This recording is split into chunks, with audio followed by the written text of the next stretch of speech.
Di era 2000-an, saat menorehkan prestasi, khususnya di kancah Eropa, Milan sangat terkenal dengan formasi berlian para gelandangnya. Dimulai poros Gattuso, Pirlo, Seedorf, dilengkapi Cesar Manuel Rui Costa menjadi pemain 3/4-nya. Saat Rui Costa memasuki usia senja, tempatnya dengan sempurna diambil alih oleh Ricardo Kakak. Menariknya, kondisi lini tengah Juve saat ini berpotensi membuat fondasi serupa dengan poros Fagioli, Locatelli, Rabiot, kemudian Di Maria atau Miretti yang memimpin aliran bola ke striker. Jika Allegri atau siapapun pelatihnya kelak mematenkan skema ini, apakah saatnya Juve kembali meraih trofi di kancah Eropa?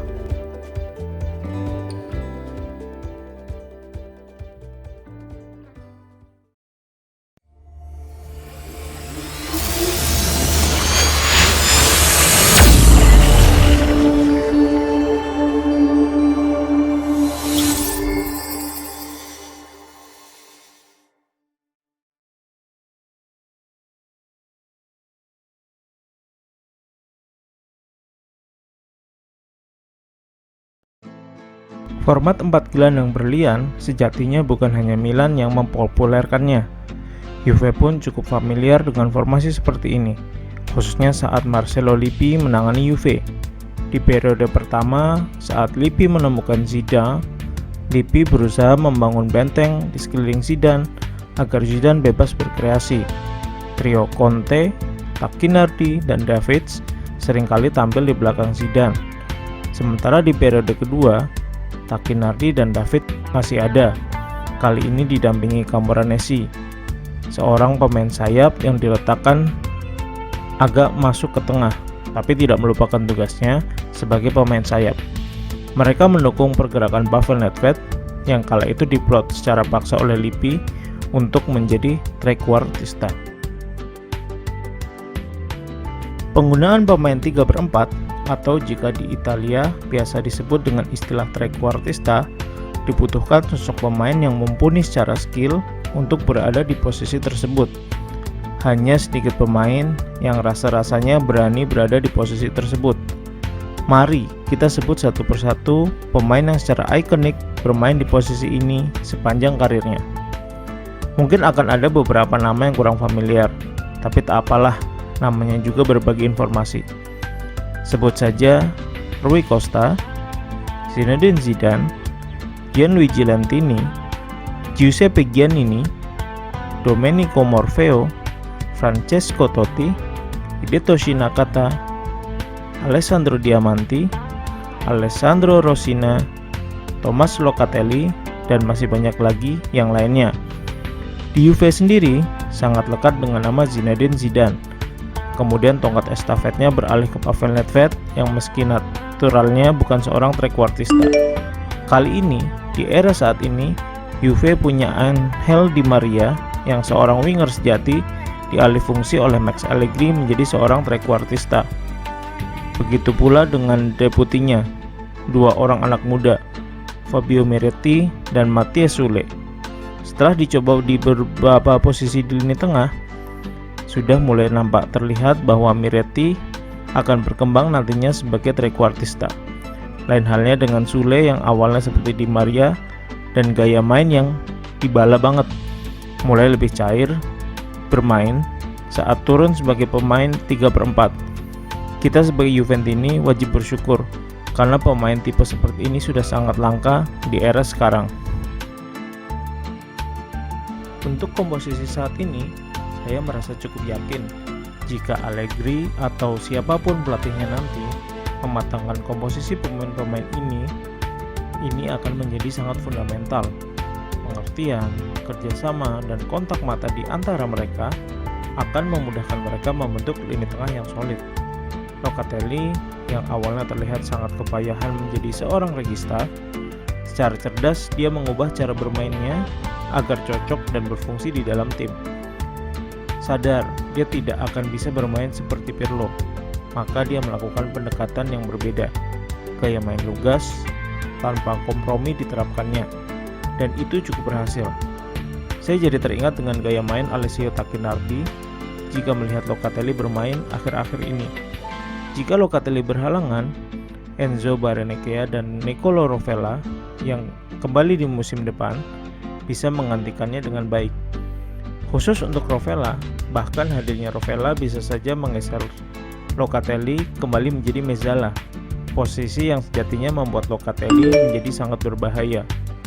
Di samping Locatelli, rasanya Nicolo Fagioli sudah cukup paten. Sihir indahnya kini sangat dinanti. Begitupun dengan Adrien Rabiot di kiri. Bagaimana jika nantinya Rabiot resmi pergi secara gratis?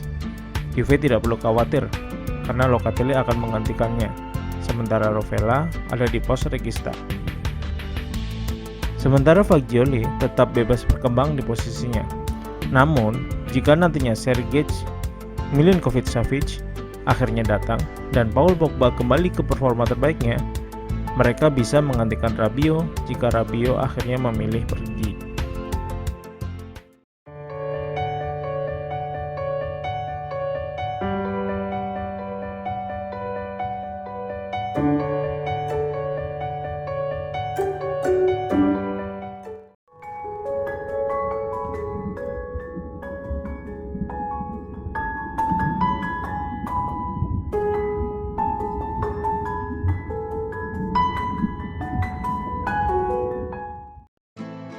Namun, dengan moncernya Filip Kostic di sisi kiri Juve, akan sangat riskan jika Juve tidak mengakomodir formasi yang bisa mengoptimalkan Kostic.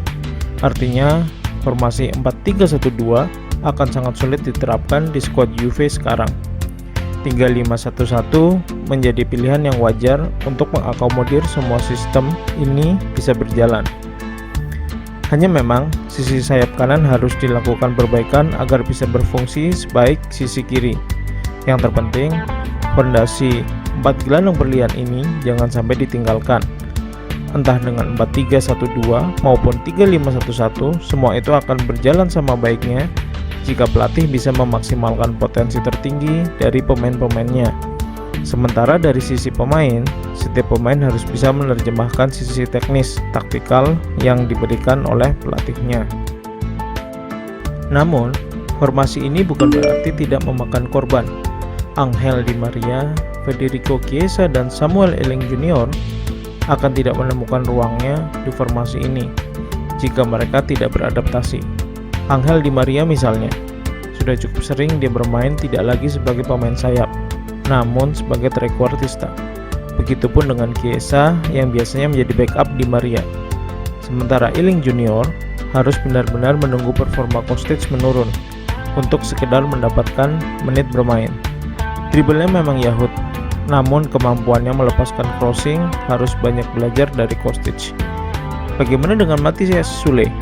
Seperti halnya Di Maria dan Chiesa, Sule juga kerap kali tampil sebagai trequartista. Jika dihitung dengan Fabio Miretti, maka saat ini akan ada 4 pemain yang memperebutkan posisi trequartista. Menurut saya ini bukan masalah, ini justru menjadi keuntungan. Hanya tinggal bagaimana Allegri mengambil keputusan yang tepat, siapa yang berhak bermain dari menit pertama. Sebuah gambaran perkembangan fondasi yang cukup baik bagi pengembangan karir pemain muda dan keseimbangan finansial Juve. Nampaknya memang di balik sebuah badai tetap ada kans untuk berlian muncul ke permukaan untuk menunjukkan kilaunya. Itu saja yang bisa saya bahas di kolom opini kali ini. Tetap selalu dukung Juve ya teman-teman Juventini. No anarki, stop bullying, stop caci maki, stop olok-olok. Jaga selalu sopan santun dalam bersikap dan berkomunikasi. Berikan pengaruh positifmu dalam perkembangan sepak bola. Bijaklah dalam penggunaan media sosial. Arrivederci e grazie. Fino alla fine, Forza Juve.